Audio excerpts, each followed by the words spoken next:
Hello, everyone, and welcome back to a wonderful episode of Sporting Perspective. It is week 9 of the college football season, the last week of October for college football, that is, or last Saturday, that is. Um, and before we jump into week 9, we're going to jump back to week 8, and we got some fun topics to talk about as undefeateds are being beaten, and the landscape of the land of the college football land that is coming to be. More college coaches getting fired and everything, and I don't know why colleges are doing that, but let's just jump into the top three to begin. Yeah, so my first thing, it has a lot to do with actually the SEC and how that entire conference just absolutely beats up on each other. Like you mentioned, we saw another coach get fired, one that we've been speculating for quite some time, and honestly, kind of on a weird time to do it coming off a win. But Yep. regardless, I still think it was time. Billy Napier of Florida got fired. Yeah, I don't think I would be lying by speaking for Florida fans that this has been a long time coming. I don't think he was the guy there. And honestly, I think Florida's in for kind of a interesting rebuild. So the biggest question I have for you, one thing I thought we could discuss, with James Franklin getting fired last week, and now Billy Napier, most people with the question I'm going to ask is just going to immediately go to the SEC team. However, what is the better job, Florida or Penn State? It's a tough one. I think they're fairly equal, especially within their own conferences at this point. But if I would have to choose one, I think Florida is a better job. I think it's an easier one to turn around. They've had more recent national championship success, as in the last 20 years.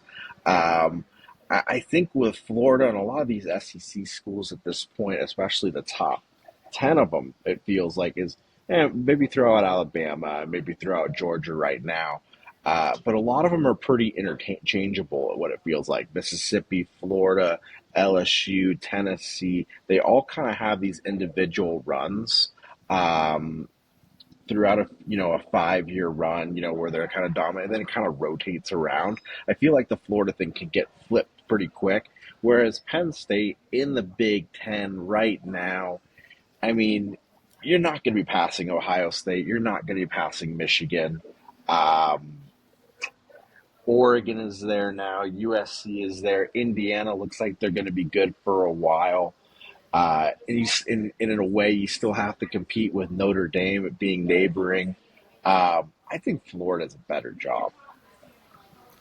Yeah, I don't know the semantics of it, so I'm just kind of making this up as I speak, but it seems like Florida would have maybe more money. Yeah. I guess it really just comes down to who gets hired at each school, too. I mean, that obviously head coaches are a big deal when it comes to kids and, recruits. I'm also curious to see if good old former U of A coach Jed Fish, Florida Yeah. alum, screws over Washington, kind of how he did at U of A, and you know, jump ship at Washington only Yeah. after 2 years to go take that Florida job if offered to him. I don't. Yeah. I've seen things that say he probably won't get it or probably won't take it, but I mean, honestly, taking a step back away from everything and taking away my U of A pride, Florida's a better job than Washington. So if he does get offered Yeah. that, he probably should take it. But I But do that was, I do agree with you. I think Florida is a little bit better of a job. It's a tougher conference. The yeah. ACC, the Big Ten is super top heavy, like you talked about. The SEC is, like you said, minus maybe in Alabama and Georgia, who've had the longevity. It's always like kind of a mishmash of how the rest of it finishes.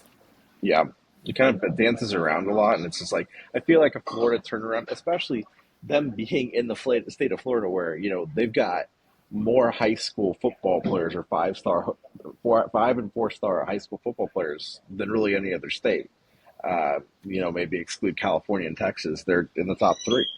Yeah, the biggest con, I should say, for the Florida job is you do have to compete, like you said, with those five Yeah, star kids with Miami and Florida State. Yeah, Honestly, even the USFs and Central Floridas aren't, you know, awful. I mean, I would imagine Florida would get better recruits than those guys, but yeah. still, you have to go at 5 stars, or you have to go recruit 5 stars. While those Miami coaches and Florida State coaches are also going after them too. But yeah, Yeah, I would say Florida's probably the better job. yeah. So my first big thing is going to be really short. I just kind of wanted to give credit to the fact that Vanderbilt has really turned it around, and we've seen this in the last year and a half now. They beat Alabama a year ago, but they've really got this thing ticking now, ranked at number 10, and it's amazing to say that you know not only are they going to make the playoff, they could win a game in the playoff. And it's just, go back 5 years. I don't think there would have been very many people that would say Indiana, Vanderbilt, and Georgia Tech look like they're poised for a playoff college football situation. Yeah, honestly, I don't have much more to say. What a time that we're living in, that Vanderbilt and Indiana Yeah, are both in the top 10 in the rank. I mean, I don't think this has ever happened, because I think I saw something that this is like the highest ranking IU football has ever been. And yeah. Vanderbilt, it was something weird. Like, they haven't been ranked this high or started off 6-1 or 7-1, probably 6-1 if they've had a bye already since like the '60s. So yeah, Yeah. but yeah, And, Vanderbilt. Hats off to them. They're and having a hell of a season. And this is the great thing about that expanded playoff is the fact that, I actually think Vanderbilt will probably lose another one along the way. And I think Indiana will lose some, probably to Ohio State in the Big Ten championship in my predictions. In a normal year where there was just, how it used to be where there was just four teams that got in, both teams would probably be looking on the outside looking in. But now that it's expanded with 12, they get their shot, or it looks like they're going to get their shot as long as they continue to play their play they're playing. Yeah, 100%. My second thing, again, I'll keep it real short. We saw USC and Notre Dame. Obviously, Notre Dame took down USC. Um, but the big thing for me is like, one, it's weird that that game's not happening at the end of the season, and two, with all this NIL and conference realignment, this is the last time we're going to see USC Notre Dame for, I guess I'll just say, the foreseeable future. I mean, I'm sure they'll meet up again, but it's not going to be every single year like we're used to. I'm not going to go down a rabbit hole of how I think it sucks that we're not going to see that, but it sucks we're not going to see that. It sucks that some of these rivalries we're used to are either happening earlier in the year when they're always the last game, or just entirely not going to be happening at all anymore. So hopefully you got your fill of that USC Notre Dame game last weekend, because who knows when we'll see it again. Yeah, it's the May- And unfortunate thing. maybe I might be. They might already have something scheduled. I don't know, but It's the frustrating thing of the new alignment of all these, new conferences and stuff like that. It's just kind of the new way of the college football, and it's unfortunate, but like it's kind of like you're substituting. You're getting new matchups every single year for matchups that you see every single year. We're kind of trading off a little bit.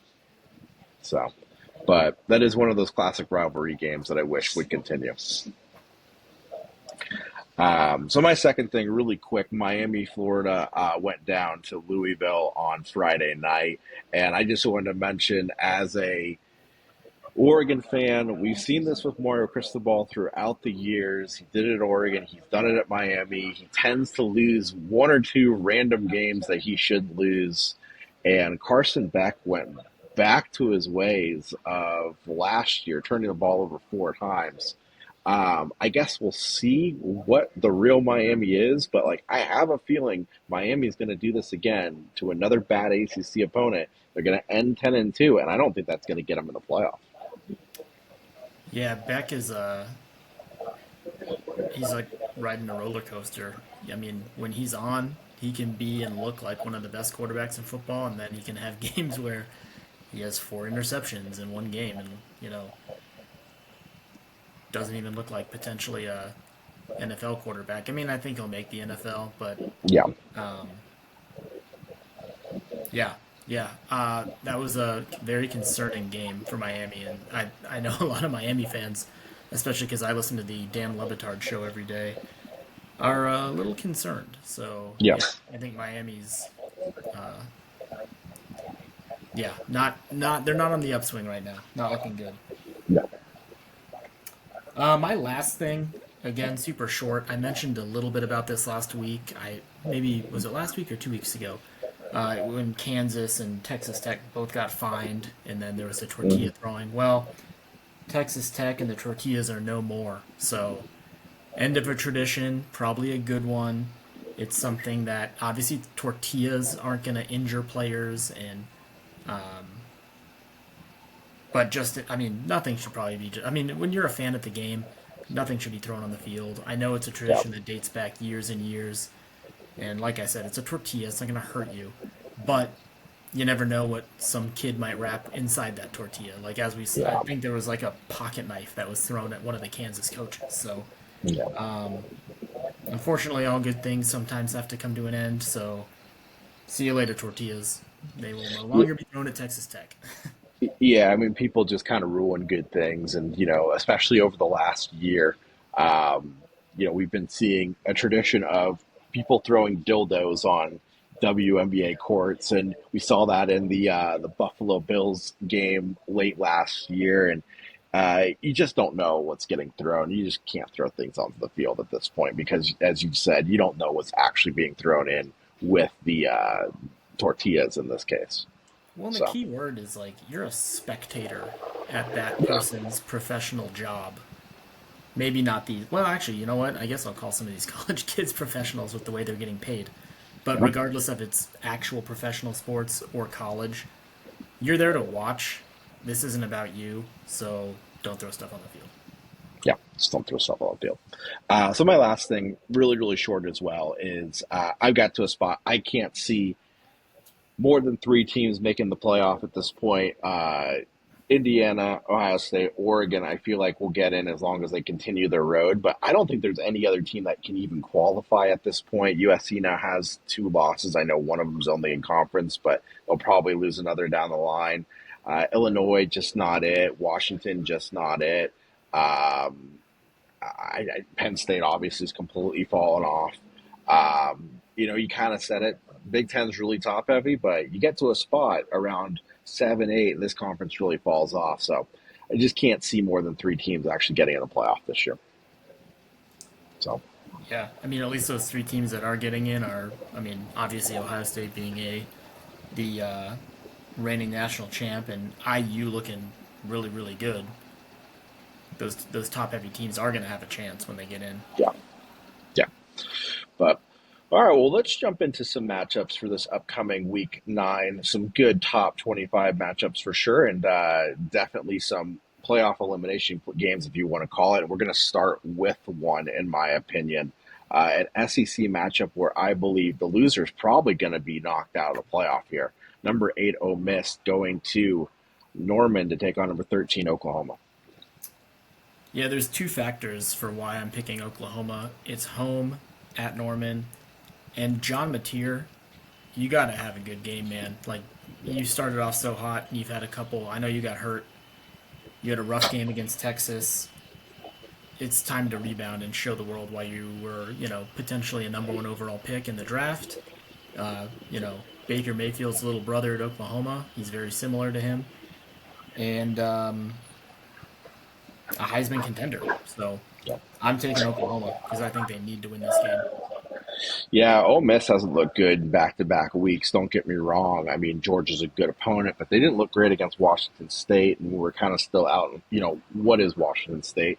Um, Oklahoma, I know they had that game against Texas where they only threw up 6 points, but I'm going to take Oklahoma. It's at home. I just have a little bit more faith in it, and I mean, Ole Miss is just in a hard stretch of this is what the SEC is. So.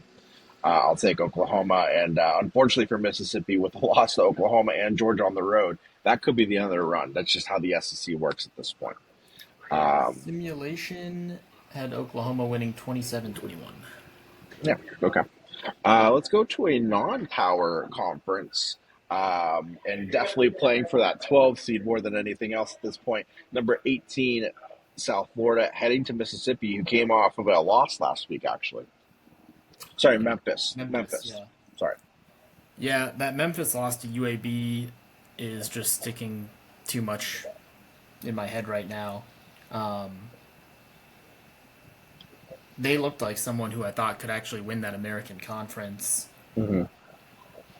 I'm just gonna have to go with like I mentioned way back at the beginning of our episode, and Billy Napier and the recruits that USF gets. That they're the sub tier from the Florida's, Miami's, Florida State's. I still think USF's a really really good team. So even though it's on the road, I'm taking USF. Yeah, I'm going to take South Florida as well. They've looked really impressive, and this is definitely not the best opponent they've played this year, and they've got a lot of talent. They can score the ball, and I don't know if Memphis is going to be able to keep up. Um, what does the simulation say? Simulate. Yeah. I don't think this will be the case. You never know. I guess it is at Memphis. Simulation had Memphis winning 52-14. I expect scoring, but I don't expect that to happen. No. Um, this is a game I'd like to pound the over on too. That's just me saying. Like when you said 52, I thought you were going to say 52-42. I could see something crazy like that happening, but I don't think a team's going to be held to 14 points. That's my No. prediction. All right, let's go to the SEC. Number 15, Missouri, heading to number 11, Vanderbilt. Yeah, minus that Alabama game, Vanderbilt's looked dominant. And I know I say this, it seems like every week, but that team is literally an embodiment of their coach and then their quarterback, Diego Pavia. And Diego Pavia is a dog. So I'm taking Vanderbilt, especially at home. That crowd's going to be rocking. It's a stadium that's not quite used to Vanderbilt being number 10 in the nation, or just ranked, or having a winning season in general. Yep. So if there's any reason for the fans to get even more energized and crazy in Nashville, yeah, this is a reason too, especially because they're hosting, a really good Missouri team. So I'm taking Yep. Vanderbilt. Yeah, I'm going to take Vanderbilt as well. This is a good Missouri team, but just switching sports really quick. I think it's really cool that the Giants just hired Vanderbilt's head coach in baseball. That happened today. Yeah, Kind that of a was a cool little, random hire. it was a random hire, but I felt like that was a cool hire by Buster Posey. Just wanted to throw that in there since it's Vanderbilt. But I will take Vanderbilt here. Um, yeah, they're rolling, and I don't see them slowing down anytime soon. Another strange simulation. Again, I guess nothing's weird because you. This is why you play sports. Weird things happen, and That's why you play the game and don't like play it on paper. Simulation has Missouri winning 45-22. Yeah, weird, weird. Um, Number 11, BYU, coming off of that Holy War win against Utah last week, now having to go to Iowa State. Ames, not an easy place to play.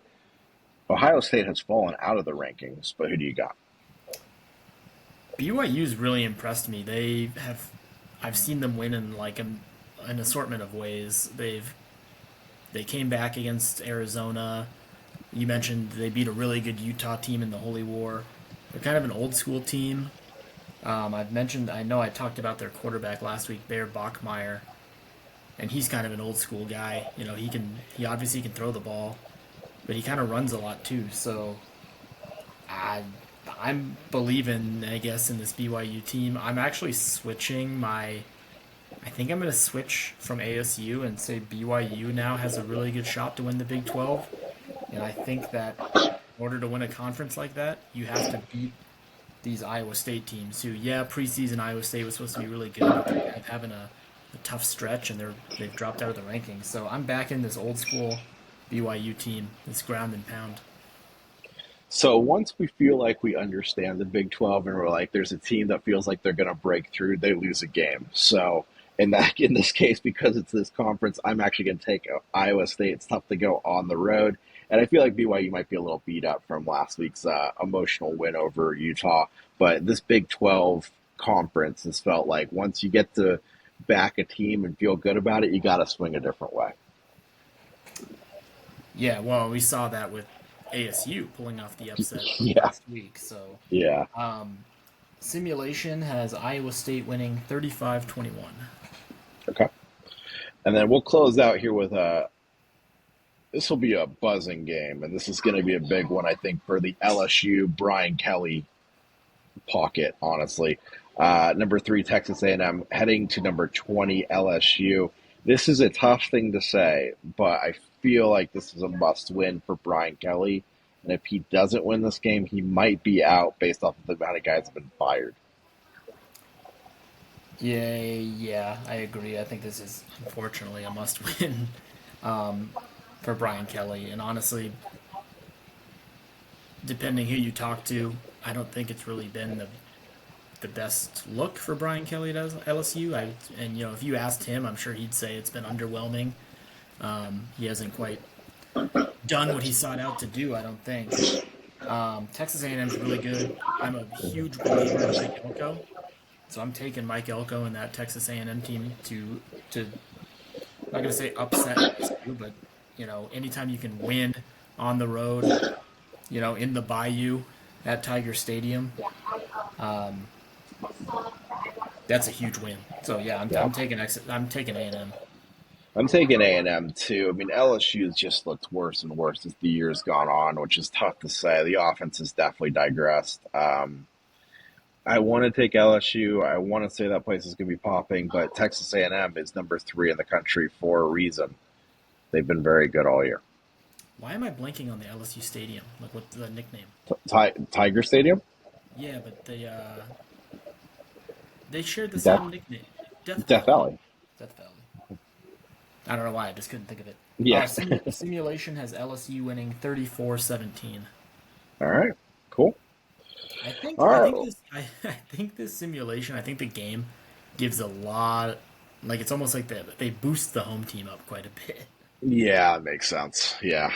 But all right. Well, it is October, and October is all about, costumes and all those wonderful things. So we figured, why don't we give some praise to the college mascots this week and list our top 5 favorite mascots in college football. Um, I've got a great list. I feel really good about my list. But I'll let you go first at your number 5, and we'll go back and forth. Yeah, I went with a little bit of nostalgia for me, having family friends um, who we know at Colorado. I was given Ralphie stuffed animals as a child from these family Okay. friends. Um, I think I even had like a Colorado. I want to say I had a Colorado and a Gonzaga sweatshirt I'd rotate in high school.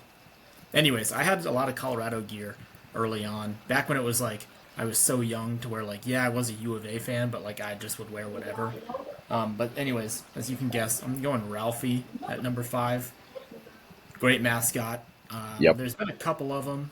It's always fun to see him when he's running around and yanking people on the field. Dangerous job for those Ralphie Wranglers, but yeah, I don't know. Buffalo is like the heart and soul of America. So I'm taking Yeah. Ralphie. Ralphie number 5, Colorado. Ralphie was actually my number 6, and I had to do some research because he actually was my 5, and I found this mascot, and I had to put him at 5. This might be a little bit of an asterisk because he's unofficial, but he's technically official. He's got a Wikipedia page, and he's connected to the school, even though it's unofficial. You might need to look this up because it is pretty hilarious. My number 5 is Keggy the Keg out of Dartmouth. Uh, if you've never seen it before, it is the unofficial mascot of Dartmouth, and he is a beer keg. Well, that's because they used to be I think they were the Indians, so they had They to were. change. They They had had to to change change. it. Yep, and then they designated the keg the unofficial mascot, and he is about a part of many lists as the top mascots in the country. But he makes my number 5 just from the aspect of it's a pretty funny thing to look at. My number 4 is another real life I don't want to say creature. That's kind of offensive. But Ralphie's real. This guy's real as well. So anyone listening, I don't mean any harm by that. It's I'm gonna butcher this, by the way. I don't know if it's Vi or Vili, the warrior, the Hawaiian mascot. Oh yeah, he's a good one. Yeah, yeah, It's just yeah, like yeah. a big Hawaiian dude, and Yeah, that's it's a all. good one. I got nothing else to say on that. It's just like anytime you watch a Hawaii game, and most people have probably watched a Hawaii game because when Hawaii Yep, plays at home, there's no other games on since they're what they're like 3 or 4 hours, but they're like 3 hours behind LA. So when their games are correct. kicking off at 9 or 10 o'clock Arizona time, and it's 5 o'clock or 6 o'clock in Hawaii, there's really nothing else on that late at night unless you're watching Sports Center. So Yeah, Vili the Warrior, Vili, however you say it, uh, he gets a lot of airtime on ESPN because he Hawaii actually does. gets quite quite a bit of their games televised. Because, like I said, there's no other games on. So Yeah, I think I think that's awesome. I think that's a great mascot, and yeah, whoever gets to be that mascot at Hawaii, what a sweet job. yep. So my number four is Big Red out of Western Kentucky, the Hilltopper. And if you've ever seen him, he's just a big dot, big red dot. Um, and he's just funny because, especially in basketball games, he just goes around and eats the basketballs. He's just a funny one to look at and very entertaining. So I had to put Big Red on there somewhere. I actually too have. I'm gonna just do my next two because they're ones Yep. you've already mentioned. So my number three is Keggy the Keg, just All because right. I actually knew that. I'm trying to think why I knew that. I had to do so. I don't know. I was looking up mascots a couple years ago for some reason and stumbled upon Keggy the Keg, and I was like, well, Yeah. that has to be. You know who all? You know whose number one mascot Keggy the Keg is? Will Hubbard. Yep. So yeah, I'm throwing Keggy the Keg at number three. My number two is Big Red. Okay. I've always been a huge Big Red fan. I mean, since like high school, college, I've thought Big Red is awesome. Yep. Just a red hill, like literally a red hill in mascot form. Yeah. And yeah, he eats balls. I wouldn't be surprised if he's eating a cheerleader at one point. Probably. Yeah. Because some of those mascots will like devour like cheerleaders and spit them back Yeah. out. So yeah, that's three and two for me. All right. So I'll my let you number go three. three. I'll go let you go I three too. can do. So my number three is Uga, who we've seen that bulldog out of Georgia many different times. Just an adorable dog that usually sitting on an ice pit somewhere. I feel like yeah, I had to put Uga somewhere on there. He's a great one. And then very much in the same realm at two, I got Bevo out of Texas, the big Longhorn. Definitely a Iconic. presence. Definitely a presence when he's around, and everyone knows who Bevo is. So not much else I need to say about that. I have an idea of what we're both gonna do at one. So I'm gonna switch things up. I'm gonna guess your one, and you're gonna guess my one. I think we both got the duck. No. I was gonna Oh, guess you're the duck. I have the duck. I have the duck. Yeah. Mine is. I mean, I've got it right here. Mine's Wilbur at U of A, Yeah. Okay. mascot I've grown up with my whole life. I guess I'll throw Wilma in there too. There is Okay. Wilbur and Wilma. So yeah, honestly the duck would be my number six. He's Okay. also iconic, uh, based off of a like Daffy Duck, right? Or maybe Donald, Donald maybe. Duck. Donald Yeah, Duck. Donald Donald Duck. Duck. Yeah. Little Disney tie-in. My least favorite mascot, Sparky. Yeah. ASU. Okay. That makes sense. I figured that you were But going to yeah, say my that. number one's Wilbur. I'm not even gonna go Okay. down why. There's a Fair. reason that I went to Arizona. What's Pepperdine Wave? Didn't make an Yeah. appearance. Oh, no, wave is creepy. The wave is creepy. It's weird looking. It's strange. That goes on the category of the fighting artichokes. Maybe one of these weeks Yeah, we'll do the craziest looking mascots. There's a few of them out there that are yeah, crazy. creepiest mascots. There's a few of them out there. But yeah, the duck. I'll just say my thing really quick. The duck, iconic, fantastic to follow on social media. Always great on game day when he makes an appearance. The duck has always done a lot of push-ups throughout these last 15 years with the scoring. But yeah, there's not much else to say about the Duck. It's just iconic, very well known. Only school to have the Duck as their mascot is Oregon, so very unique and stands out. But as I said, great on social media. Great follow if you're not following already. Yeah, he comes out on Harleys quite often. I'm surprised I haven't seen him Yep, out at the. I'm surprised I haven't seen him at Sturgis at the Harley Davidson it's rally true. that runs out in It's the true. summers. It's Maybe true. one day the Duck will make his way out to Sturgis. He makes his rounds. He goes from place to place. That's for sure. So, but all right. Well, anything else you want to talk college football before we log off here? Yeah, I'm good. I think we touched quite a bit. Sweet. All right. Well, until tomorrow, guys, we're going to log off and college football all weekend. Stay tuned. NFL show tomorrow. We'll talk to you guys soon.